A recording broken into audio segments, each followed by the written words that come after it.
Tonton video ini sampai selesai agar Anda tidak gagal paham.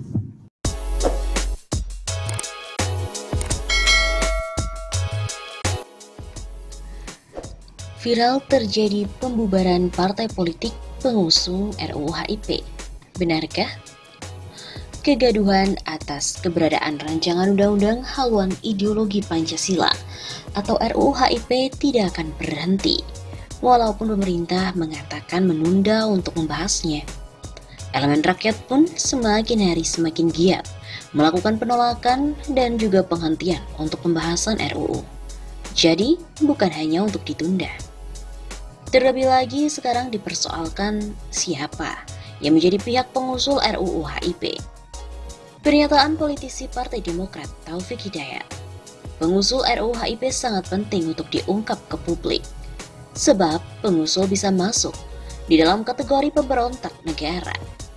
Penulis dapat memahami pernyataan tersebut, bahwa pengusul dapat dimintakan pertanggungjawabannya secara pidana. Acuannya adalah Undang-Undang Nomor 27 Tahun 1999 tentang perubahan Kitab Undang-Undang Hukum Pidana yang berkaitan dengan kejahatan terhadap keamanan negara. Undang-undang ini diterbitkan memang secara khusus guna untuk mempertahankan Pancasila sebagai dasar negara dari adanya ancaman dan bahaya ajaran dari komunisme, Marxisme, Leninisme, di mana terbukti bertentangan dengan agama, asas-asas dan sendi kehidupan bangsa Indonesia yang bertuhan, sebagaimana disebutkan dalam penjelasan umumnya. Terkait dengan hadirnya RUU HIP, maka pokok persoalan menunjuk masuknya ajaran komunisme atau Marxisme-Leninisme dengan berbagai implikasi yuridisnya. RUU HIP menggunakan nomenklatur ideologi, namun substansi inti dalam RUU itu justru memasukkan dasar filsafat negara atau filosofische Grundslag dan bahkan melakukan perubahan signifikan terhadap Pancasila. Perubahan yang dimaksud antara lain yang paling prinsip adalah perihal ketuhanan yang Maha Esa dan keadilan sosial. Keberadaan keadilan sosial disebutkan dalam RUU HIP sebagai sendi pokok Pancasila. Dengan demikian, posisinya telah menggantikan sila pertama ketuhanan yang Maha Esa. Tegasnya, terjadi perubahan posisi atau mutasi sila. Hal ini secara tidak langsung juga mengamandemen Pasal 29 ayat 1 Undang-Undang Dasar 1945. Negara berdasar atas ketuhanan yang Maha Esa akan tergantikan dengan negara berdasar atas keadilan sosial. Padahal, sila ketuhanan yang Maha Esa sebagai kausa prima Pancasila. Ketuhanan yang Maha Esa menjadi titik sentral dari kehidupan kenegaraan. Dalam kaitan ancaman dan bahaya ajaran komunisme, Marxisme, Leninisme, maka terjadinya perubahan demikian memberikan peluang masuknya konsep keadilan sosial versi sosialisme komunisme. Kemudian perihal ketuhanan yang berkebudayaan dalam RUU HIP. Ketuhanan yang berkebudayaan melekat erat dengan sosio-nasionalisme dan sosiodemokrasi, di mana kemudian terkristalisasi dalam ekasila, yaitu gotong royong. Walaupun pemahaman ini diambil dari pidato Bung Karno saat sidang di BPUPKI pada tanggal 1 Juni 1945, namun itu bukan menjadi keputusan BPUPKI. Oleh karenanya, penggunaan istilah ketuhanan yang berkebudayaan adalah sama dengan mengubah ataupun mengganti Pancasila. Perubahan yang demikian pastilah dilakukan secara sengaja, yang menunjuk dengan maksud, yakni menghendaki atau mengetahui baik perbuatan maupun akibatnya. Perubahan atas Pancasila sebagai dasar negara disederajatkan dengan mengganti.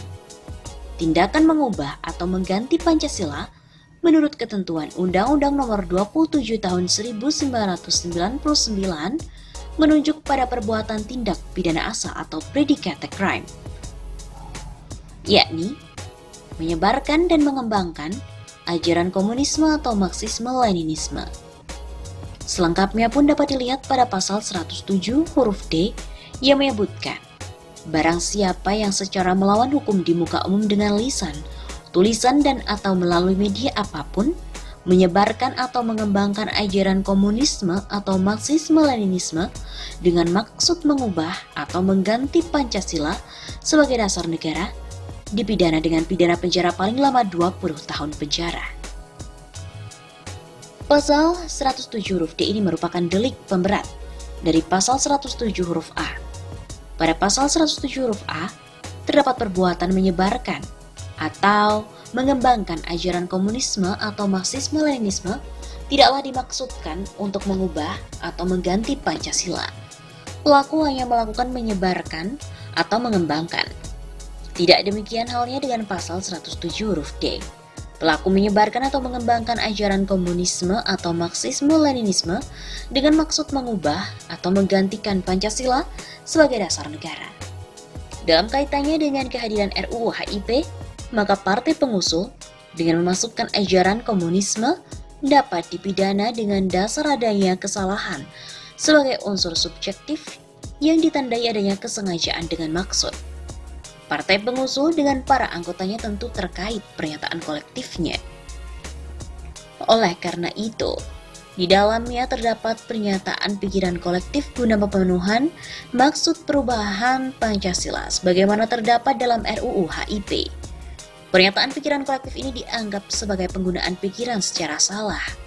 Adapun kegiatannya merupakan bagian dari pernyataan pikiran sebagai bentuk perbuatan melawan hukum. Kesengajaan merupakan tanda yang paling utama untuk menentukan adanya kesalahan pembuat delik. Kesengajaan dapat terjadi jika pembuat telah menggunakan pikirannya secara salah. Dalam hal ini, pikirannya dikuasai oleh keinginan dan pengetahuannya yang ditujukan pada satu tindak pidana. Pada tindakan mengubah atau mengganti Pancasila sebagai dasar negara, perbuatan menunjuk pada tindakan menyebarkan atau mengembangkan ajaran komunisme atau Marxisme-Leninisme melalui lisan, tulisan, dan atau melalui media apapun. Pembentuk undang-undang menambahkan frasa dan atau melalui media apapun memang mengandung pengertian yang luas. Menurut penulis, termasuk dalam kaitan perumusan RUU. Sepanjang dilakukan dengan maksud mengubah atau mengganti Pancasila sebagai dasar negara, maka partai pengusul RUU HIP dapat dijerat dengan pasal 107 huruf D. Pada tindakan mengubah atau mengganti Pancasila, maka kesengajaan sebagai maksud memang diarahkan guna mencapai tujuan yang dikehendaki. Selanjutnya, menyangkut bentuk pertanggungjawaban terhadap partai pengusul sebagai red person, maka berlaku asas strict liability, yakni pertanggungjawaban pidana tanpa kesalahan. Pelaku sudah dapat dipidana apabila dia telah melakukan perbuatan pidana sebagaimana dirumuskan dalam undang-undang, tanpa melihat bagaimana sikap batinnya. Adapun kewenangan pengajuan pembubaran ada pada pihak pemerintah melalui gugatan kepada Mahkamah Konstitusi. Pengajuan permohonan pembubaran partai politik antara lain didasarkan atas alasan menganut, mengembangkan serta menyebarluaskan ajaran komunisme atau Marxisme-Leninisme, atau pengurus partai politik menggunakan partai politiknya untuk melakukan tindak pidana kejahatan terhadap keamanan negara, sebagaimana diatur dalam pasal 107 Undang-Undang Nomor 27 Tahun 1999. Dengan demikian, kedua alasan ini pun sangat-sangat relevan dengan perubahan atas Pancasila sebagaimana terdapat dalam naskah RUU HIP. Patut dicatat, pasal 107 huruf D tergolong delik formil, tidak memerlukan adanya suatu akibat.